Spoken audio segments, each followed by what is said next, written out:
Hello, hello, hello. This is part 3 of buying an off-plan property in Dubai from absolute scratch. I'm going over the system that I generally use with all the investors that come to work with us. If you haven't, start from part 1. Okay, go through part 1, then go to part 2.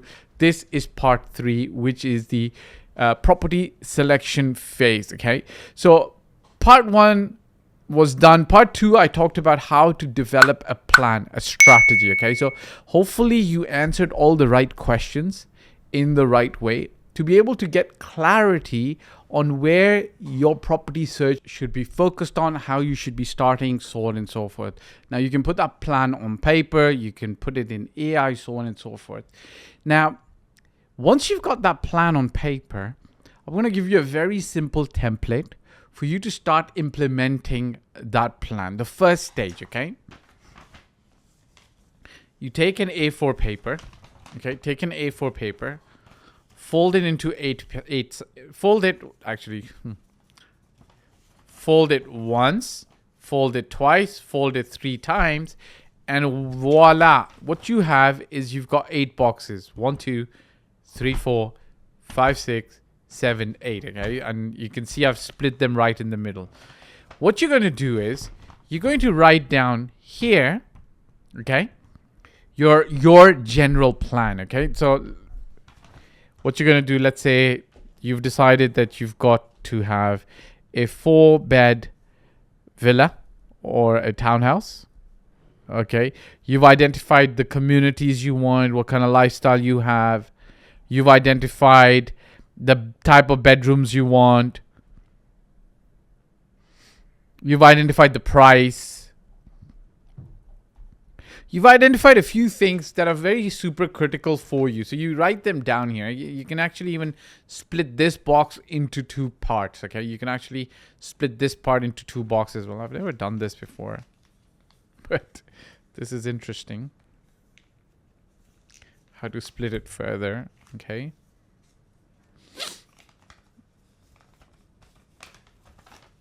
Right, so you split it further, okay?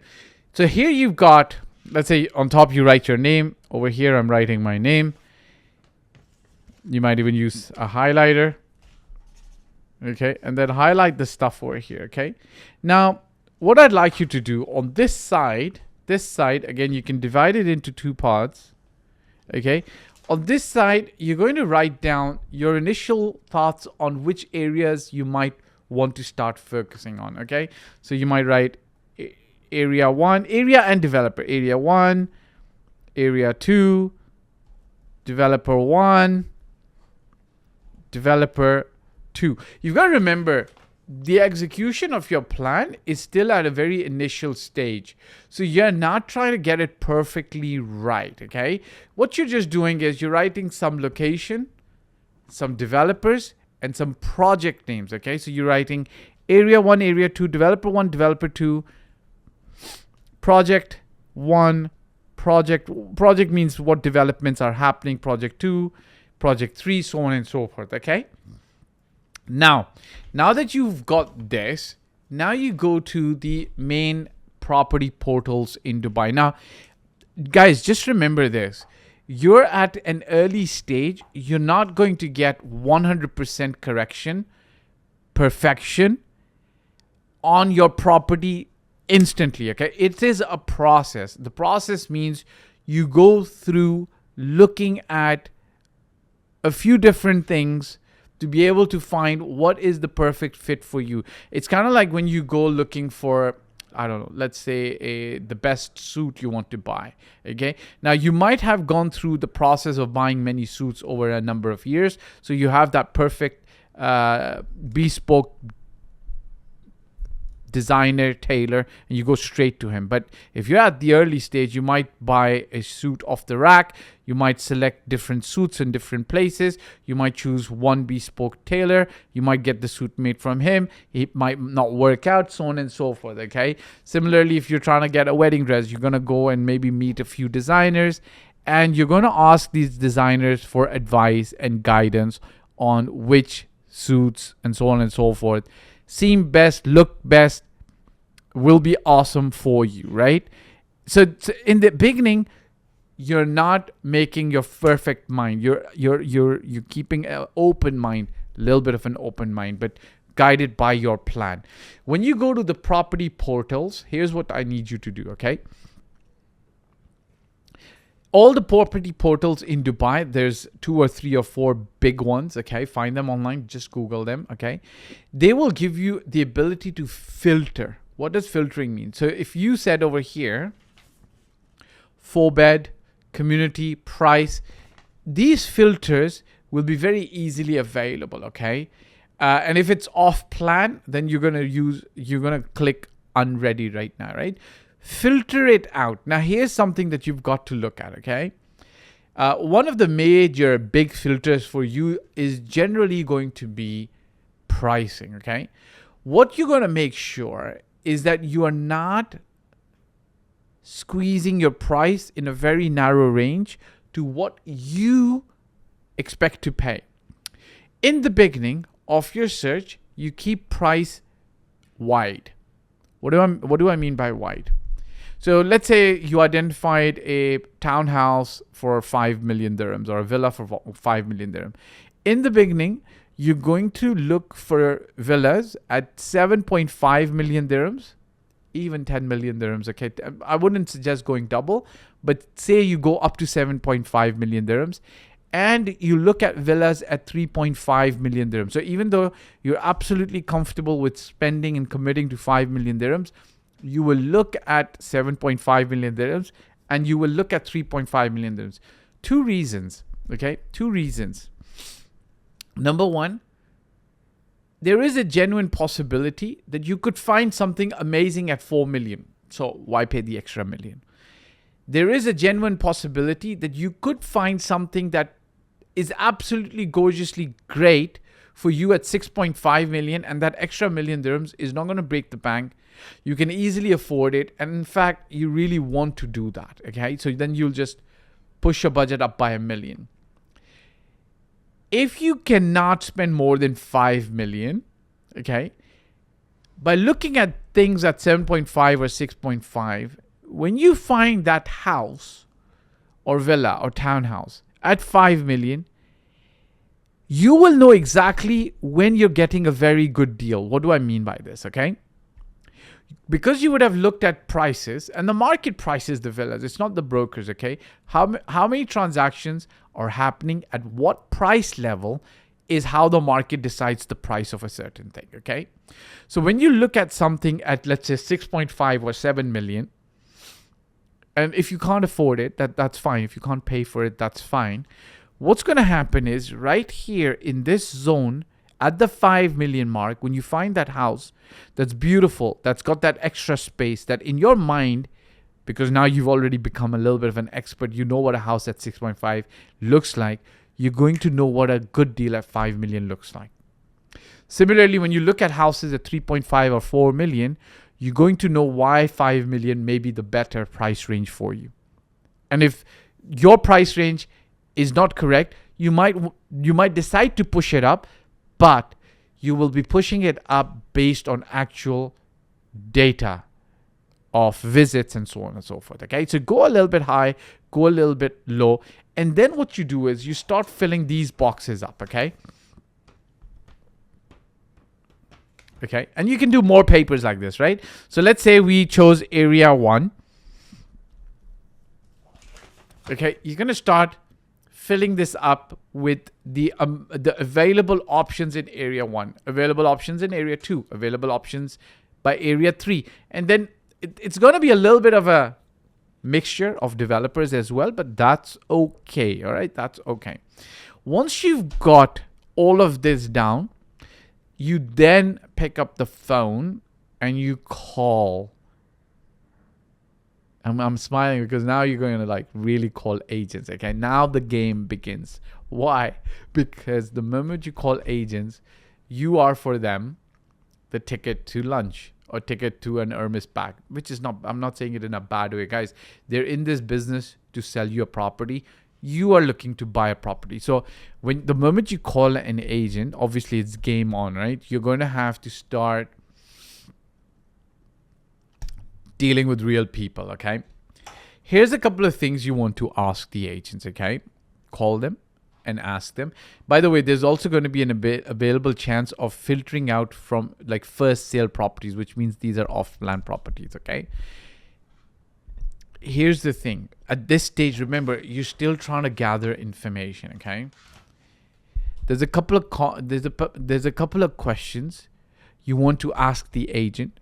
The agent who has at least 3 to 5 years of experience is going to ask you a couple of questions as well. Please be polite, especially if you're taking their time. Do not be aggressive, especially with a senior experienced agent. Why? Because you can gain very good information that will guide you through the process. Maybe perhaps you might even be able to identify the top agent in an area, and this will come in handy later on, okay? The top agent in an area who might become your ally to help you get the best possible deal, okay? Off plan, so on and so forth, okay?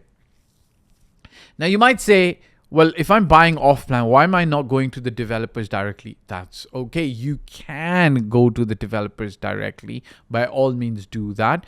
But in the beginning, the research gathering phase, you actually call out to the agents, okay? You call out to the agents. And just FYI, I'll tell you something. The way the market is right now, if you approach the developers directly, sometimes they don't give you the time of the day.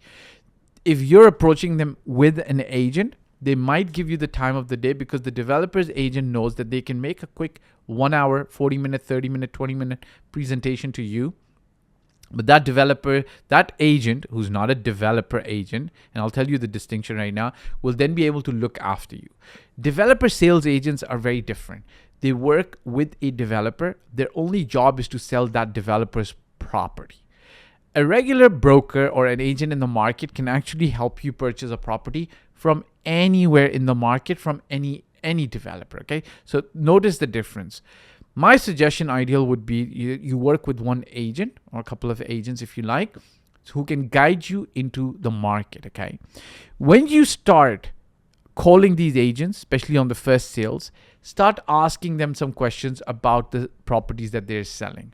One distinction you are going to have to make with properties that are being sold today is the fact that most properties that might be advertised online, what is actually available is going to be different in terms of pricing and availability. I'll tell you why. When a developer launches their product or their property or their community, they will release into the market the first launch lowest prices, and most agents will run with those and advertise those. But that's kind of like, you know how a rack of shirts says from 20 and then on the shirt, on the rack, there's only one shirt that's $20 and the rest go up to like $70. That's kind of like that, okay? There's only like 1 or 2 or 3 or 4, the most worst location townhouses at the lowest prices, then everything else goes higher, okay? So you got to remember this when you're talking to the agents. Now, when you start visiting developers, ideally go with the agent. And I'll tell you why it's good to go with an agent. The agent can... It's job of the agent to actually protect you and get you in and out in as smooth a way as possible. Why? Because the developer sales agent's job is to sell you their property, absolute sell you the property, like put you in a chokehold, sell you that property, come rain, come hail, come storm, okay? Their job is to sell you that property. Your agent, if you're using one, their job is to take you in, protect you, preserve you, and bring you out because you're still at a very early stage of selecting properties. You're not at the decision-making stage. Your agent, the way they should actually process the way they should actually organize this for you should be like, have you ever seen like a president go in somewhere, shake hands, and then like within 30 minutes go out and there's security detail around them, following them or protecting them? That's the agent's role in the developer's office. Really, like the moment they take you in, they protect you and your interest. They inform the developer sales agent that you've got 30 minutes, not 2 hours. Okay, they should quickly make the presentation, explain things. Obviously, they leave it to you, and it is your right to decide, like, look, I want to stay longer, right? It's kind of like the president walks into a shop and says, hey, the president's here for lunch for a half an hour. And then all of a sudden, you're thinking, the president wants dessert as well. So you have the right to stay there, okay? When you go and visit the developers, okay, There's a couple of things you want to identify to start shortlisting them in the right way possible, okay? So you're looking at developers' previous projects, ask them this, okay? If they tell you they've done previous projects in other countries in the world, take it. It is what it is. I'm not saying good or bad, right? Just try to get this information, okay? Look at the delivery date of a project and then go to the REST app, look at the start date and the end date. I was just looking at a project today. It's been a year and 8 months, and I think it's like a 20 floor project, and they're still putting together the 16th floor. Technically speaking, in my opinion, they're behind, okay? But that goes with the territory with new developers, right? So you know that if it's new, you might actually be delayed a little bit. One more thing, go to Google reviews. Like really go to reviews and go look at a developer and their reviews and their reputation online. You can get a lot of information, okay? As you go through this process, okay, you should be doing like, look for 3, visit 3. Come back home, give each of them a rating. So the rating you give is, okay, I give this one a rating of 5 from 1 to 10, okay? Rate it from 1 to 10. If it's a 5, don't even consider them again. If it's a 7, keep it in the mix. If it's an 8 or 9, these are the kind of developers now I want to start looking at, okay? Call your agent again and say, look, this is the kind of developer I want to look at. Can you recommend something else like this? Look at 3 more, okay? So you looked at 3. You completely eliminated 1. You kept 2. Look at 3 more. You might end up eliminating 2 over here as well, like 2 over here. Now you got these 3. Then go for 3 more. Like you go in steps, okay? You don't go one time, look at everything, because you're going to be very super confused, okay? Create an Excel sheet if you want to get the basic information, or if you're working with one agent, ask them to put the Excel sheet and everything together. With the numbers in the Excel sheet, don't be super strict and don't be super easy. What do I mean by this? Guys, listen, it's a little bit of an art and a science. What do I mean by an art and a science? You will not be able to decide on a property to find 100% of what you're looking for to be present in that property. It's not going to happen, okay? You are probably going to find a property between the 80 to 95% mark. So if you're closer to 95% of the property requirements, you should be super happy. If you're closer to 85, maybe it's time you should keep on looking, okay? There's a few red flags that you might want to be a little bit wary of. If huge discounts are being offered, be careful.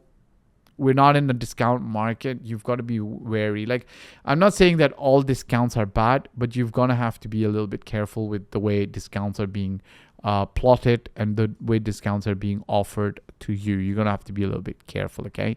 If you're getting a lot of people trying to pressure sell to you, you're going to have to be a little bit careful, okay? These are a few red flags that you've got to identify. If they're asking you to pay out of escrow account, you got to be careful. Guys, listen, just genuinely follow this process. Don't be ambushed, don't be forced into buying, and be a little bit bold. Like, be a little bit bold, but not arrogant and not aggressive. Like, if you don't know about the market, don't make statements to agents and to other people like that don't make sense to them and to you. Be of the kind that's looking to be educated, to be able to make a good decision. And most brokers, most developer agents, most agents will help you, okay?